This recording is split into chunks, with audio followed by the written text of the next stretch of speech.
death this week of former President Muhammad Buhari is said to have created a yawning gulf in the politics of northern Nigeria and a significant shift on the region's ability to negotiate on equal footing with the rest of the country. The life and times of the former military man turned self-acclaimed Democrat seem to have opened another debate on the lessons of life and leadership. Well, for greater focus on that, we are now being joined from Katsina by Ahmad El-Marzuq, who is National Legal Advisor of the All Progressives Congress. Thank you so much for joining us on Newsday. Well, Mr. Ahmad, I don't know if you can hear me, but I'd like you to tell us what are the key lessons that can be learned from Muhammadu Buhari's leadership style and approach to governance? Thank you very much. But let me first of all correct you. I am the immediate past National Legal Advisor of the APC. I'm not currently the National Legal Advisor of the APC. Now, the late President Muhammadu Buhari had shown great capacity, had shown leadership in all the offices he occupied right from the time he joined the military. You will remember there was virtually no command office he has not held, culminating into him being the head of state of Nigeria for a short period of time.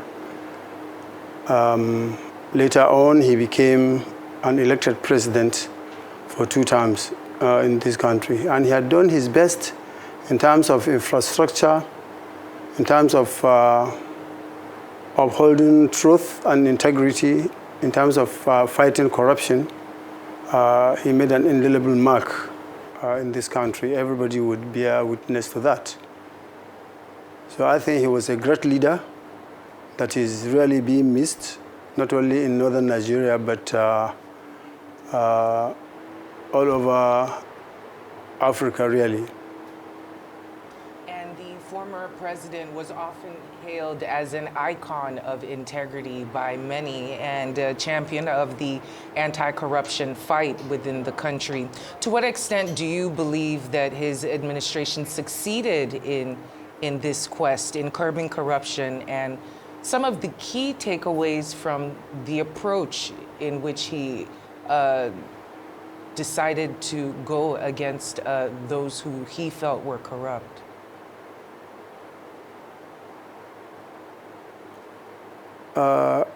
You see, this issue of corruption is something that is very delicate in this country. As a leader, he had done his best. He has, while he was there, he had actually empowered all the institutions that were supposed to fight corruption. And he also had, apart from the institution that he empowered, he also empowered individuals manning those institutions. So to a great extent, he had done his own best. But what was left was for those that were entrusted with those responsibilities, whether they had been able to perform or not.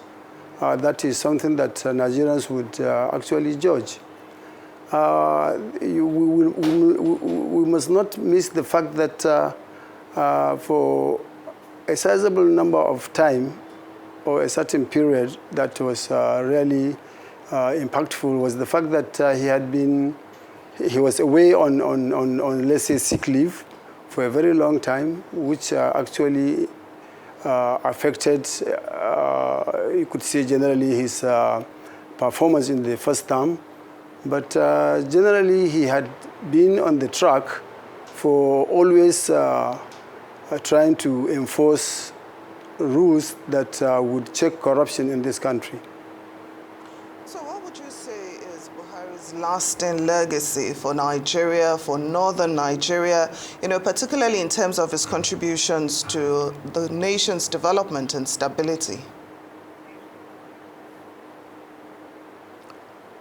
You see, it is difficult to just say northern Nigeria, really, because he was a nationalist and he had touched all sectors of the country. All sections had benefited from his immense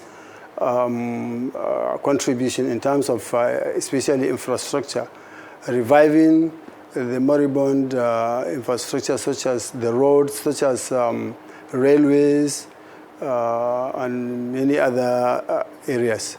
You could also remember that when he was the chairman of the Petroleum Trust Fund, PTF, he had done quite a large contribution. He had made contribution in terms of infrastructure again, because it had always been his big concern to see that infrastructure is covered everywhere in the country, so that the common man would benefit, and then especially farmers, the lower people, they could do things that would benefit their economic activity.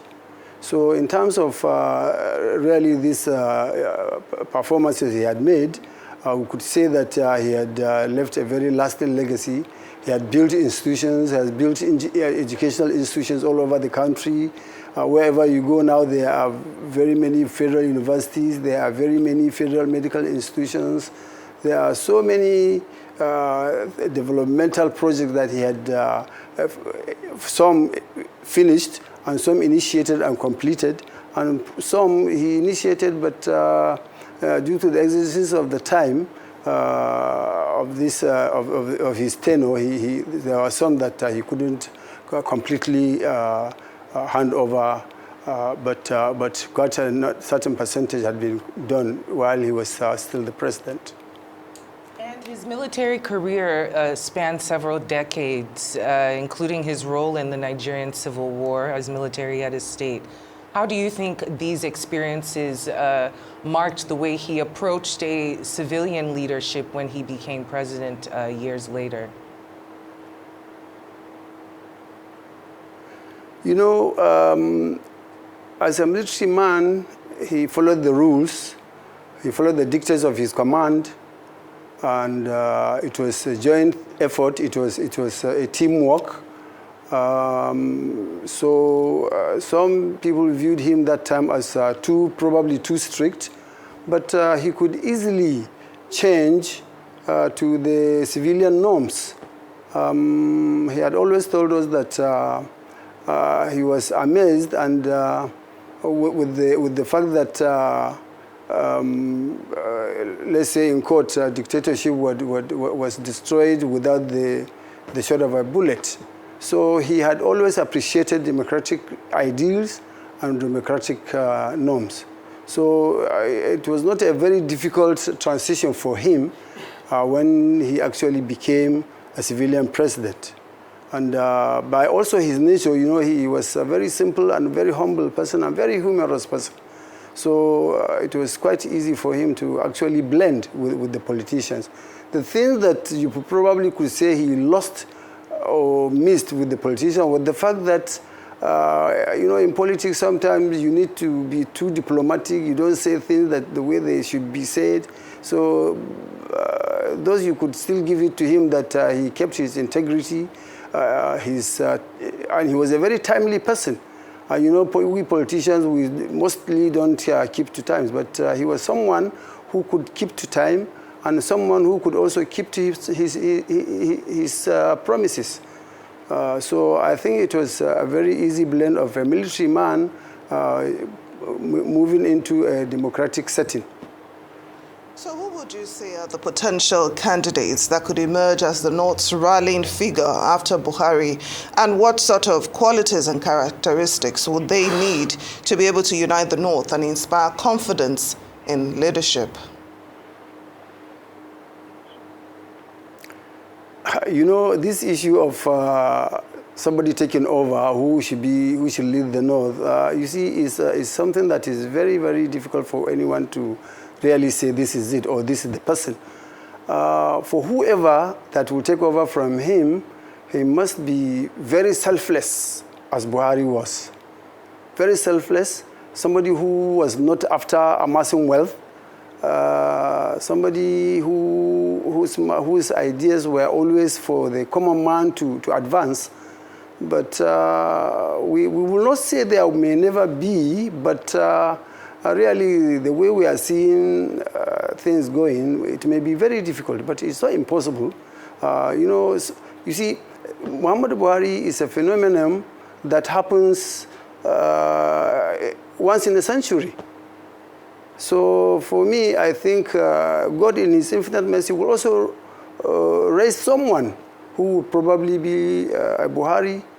And we had seen that the last 200 years we saw Usman Amfodio. And incidentally, you see, General Muhammad Buhari was a descendant of the Amir al-Mu'minin that came with the Usman Amfodio flag to Daura. He was a direct descendant of Mala Ishaq, who was sent by Usman Amfodio to this area, to Daura Emirate. So it's something that has been inbuilt in him, his integrity, his leadership traits. There are things that had been inherited centuries, maybe hundreds of years back. So we pray that someone will come up later, inshallah, that will take up this mantle of leadership. We certainly do.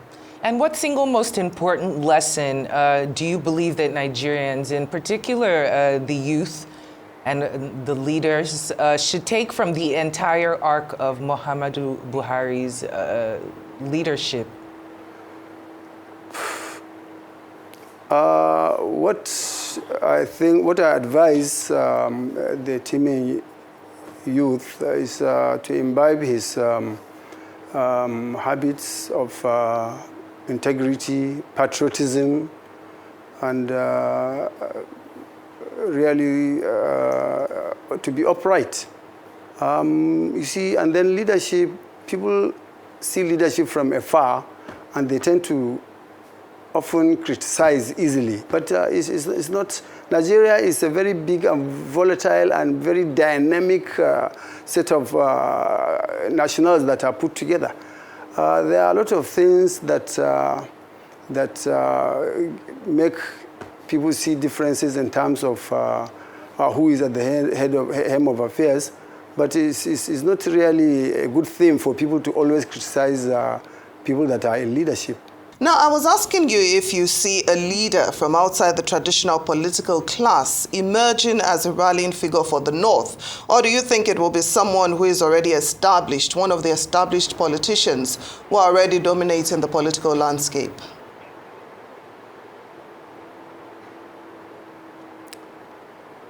You see, this is a very difficult question really to answer.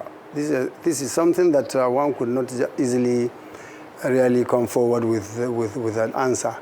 But I have a prayer, and the prayer is that we pray to Almighty Allah to raise someone who would be a rallying point for the North.